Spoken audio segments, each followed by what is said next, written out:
Estamos iniciando mais uma semana de aula. Nós vamos falar sobre a população mundial, as suas características. Nessa primeira aula, nós temos uma aula introdutória sobre alguns conceitos da população mundial. Quando a gente fala de população mundial, nós estamos falando de mais de 7 bilhões de habitantes, né?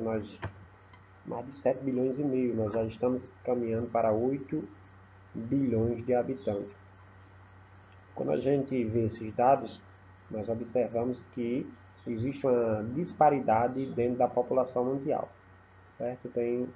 Nós temos cerca de 1 bilhão de habitantes, desses pouco mais de 7 bilhões que vivem na extrema pobreza, ou seja, vivem com menos de 1,25 dólares por dia. Certo? De 1990 a 2015, nós tivemos uma diminuição da pobreza extrema em nosso planeta, mas acreditamos que, infelizmente, após essa pandemia, esses números eles devam aumentar devido à grave crise econômica. Então, isso faz com que essa população de mais de 7 bilhões de habitantes vivam de maneira diferente. Quando a gente fala dessa extrema pobreza, a gente vai observar que algumas regiões onde concentra a maior pobreza, maior extrema pobreza. Extrema pobreza que está abaixo da linha da pobreza. Então a gente vai ver na África subsaariana e também no Sudeste Asiático, onde se concentra a maior quantidade de população abaixo da linha da pobreza. Certo? Então nós vamos falar aqui nessa aula introdutória, nesse capítulo 5, que fala das características da população, só um momento.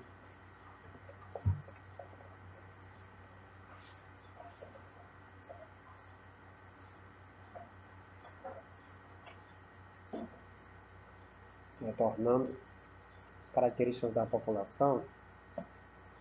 Então, qual é o conceito de população? Então, a população corresponde ao contingente de pessoas que ocupam um determinado espaço geográfico, estando relacionado diretamente ao grupo de pessoas da região rural ou urbana. Então, o espaço geográfico, ele, no contexto que a gente observa de espaço de ocupação territorial, nós temos o espaço rural e o espaço urbano. Então, o contingente de pessoas que vivem nesses dois espaços formam a população, né, ocupando um determinado espaço geográfico. E eu posso fazer delimitações, né? Por exemplo, população do Brasil. Então, o Brasil tem cerca de 212 milhões de habitantes. Então, é a população que ocupa esse espaço geográfico relacionado, né, tanto da região rural como da região urbana, mas só no território brasileiro. Já a população absoluta é o número de todos os habitantes que vivem em um determinado espaço geográfico. Recebe o nome de população absoluta. Também é um conceito, né, muito aproximado do que é população. Então, todos os habitantes de um determinado espaço geográfico recebem o nome de população absoluta. Nós temos também, dentro desse conceito, nós temos outro conceito que é população relativa ou densidade geográfica.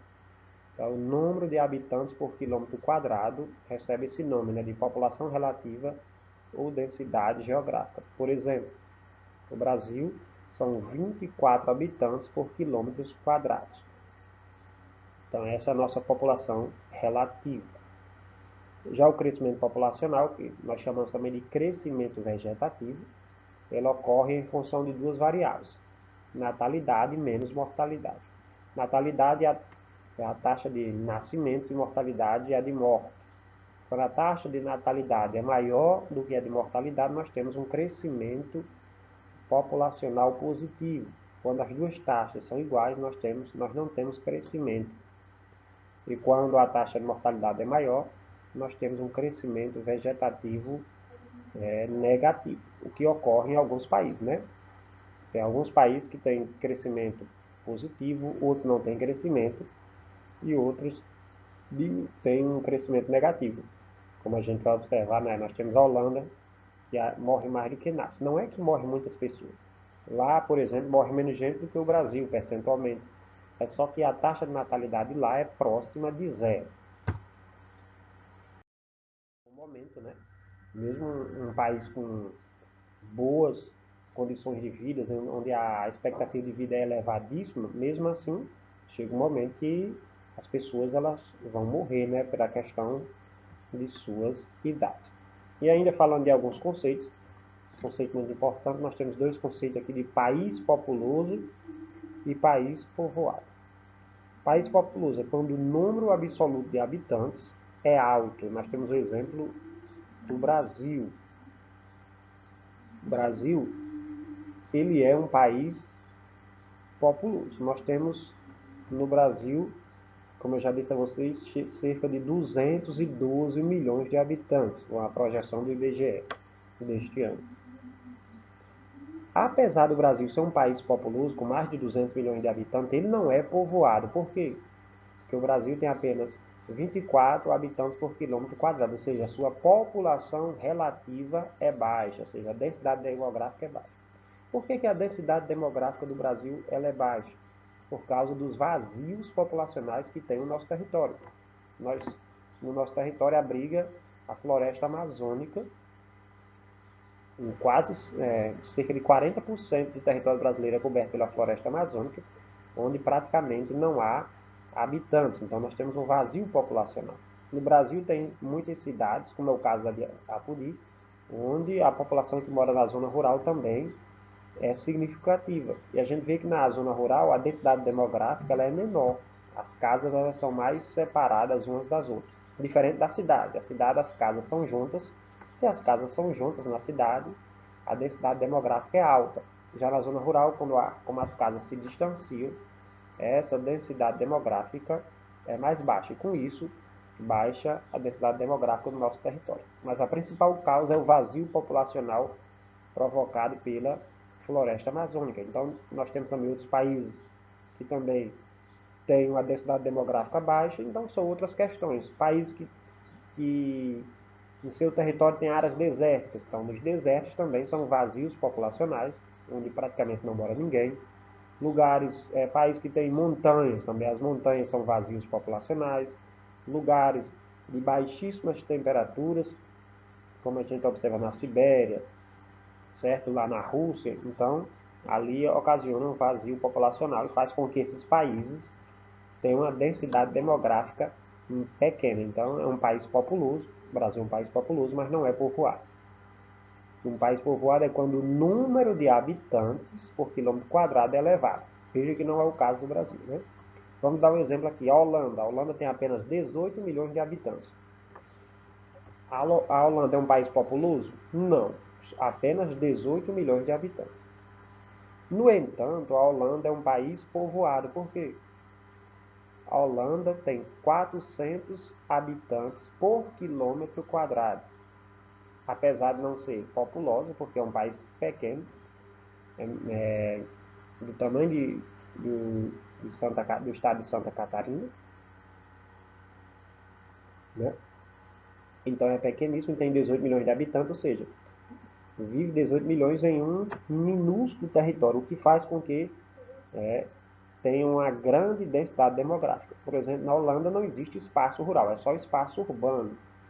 E além disso, tem várias cidades que, além de ser um espaço urbano, onde as casas são próximas, tem muitos edifícios, né? Tem muitos, né, condomínios, o que faz com que essa densidade demográfica seja maior, porque apenas no espaço nós temos várias casas, uma em cima da outra, vários apartamentos, aumentando essa densidade demográfica, né? Então, quanto mais a cidade ela for desenvolvida, ela vai gerar inúmeros edifícios, né? Isso aumenta a sua densidade demográfica. Por exemplo, a gente vai observar Apodi e Mossoró. Então, são dois espaços urbanos, mas a gente vai observar que Mossoró tem uma densidade demográfica, eu falo de cidade, apenas de cidade para cidade, desconsiderando a zona rural.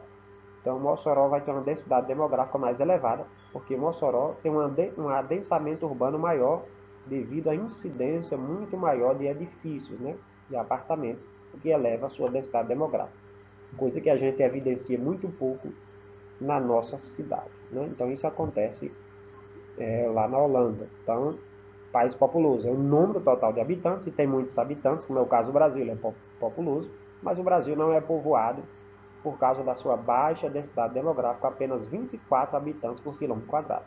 Ao contrário, a Holanda não é populosa, mas é povoada, né? Ela não é populosa porque o número absoluto é apenas 18 milhões de habitantes, mas nós temos lá, né, 400 habitantes por quilômetro quadrado.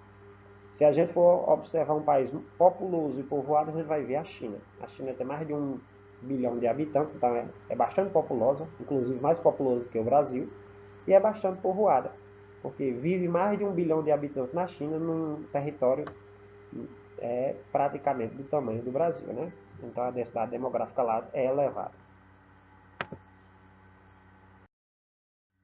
Dentro dessa, quando a gente analisa também a questão de população, é importante nós falar dos direitos humanos universais, que são os direitos humanos. Os direitos humanos incluem o direito à vida e à liberdade. Então, o principal direito humano é a vida, né? Nós temos direito à vida, à liberdade. Que liberdade é essa? Liberdade de opinião e de expressão. O direito ao trabalho e à educação, entre muitos outros. Todos merecem esses direitos sem discriminação, né? Sem discriminação de cor, de raça, de gênero, de religião, então todos têm esse direito. Dentro também das questões humanas, nós temos que analisar as questões de gêneros, que é questão de homem e mulher, né? Porque em muitos países ainda existe forte discriminação de gênero, isto é, para as mulheres não são oferecidas as mesmas condições de vida e oportunidades que são dadas aos homens em relação à educação, segurança, atuação no mercado de trabalho e participação política. Para vocês terem uma ideia, em alguns países ali da religião muçulmana, né, na Arábia Saudita, por exemplo, as mulheres não podem estudar. E quando há essa abertura para as mulheres estudarem, para estudar, nós temos ali lá na Somália, por exemplo, que é um país africano, então as mulheres há pouco tempo não poderiam estudar e agora são abertas para estudar. Só que alguns grupos, né, terroristas não aceitam que as mulheres estudem e acabam as meninas de 10, 12 anos sendo raptadas por esses grupos terroristas e sendo mortas, né, porque eles não querem esse direito à educação. Então ainda tem um longo caminho no Brasil e no mundo sobre essa questão de gênero para igual dar as mesmas, né, condições tanto a homens como às mulheres. Inclusive é um objetivo do milênio, né, essa igualdade de gênero, a igualdade de oportunidades. Até em nosso país nós não temos as mesmas oportunidades entre homens e mulheres ainda. Só observar no mercado de trabalho ainda os homens em média ganham mais do que as mulheres fazendo o mesmo trabalho, né, desempenhando as mesmas funções. Na participação política a gente vê muito mais homens, né, nas câmaras de deputados, no Senado, muito menos mulheres. Isso demonstra ainda uma desigualdade de gênero, lembrando que no Brasil e no mundo existe mais mulheres do que homens. Então, pessoal, até a próxima. Essa aqui foi a nossa aula introdutória sobre esse conteúdo. Na próxima semana nós estamos tratando de mais assuntos relacionados à população. Até mais.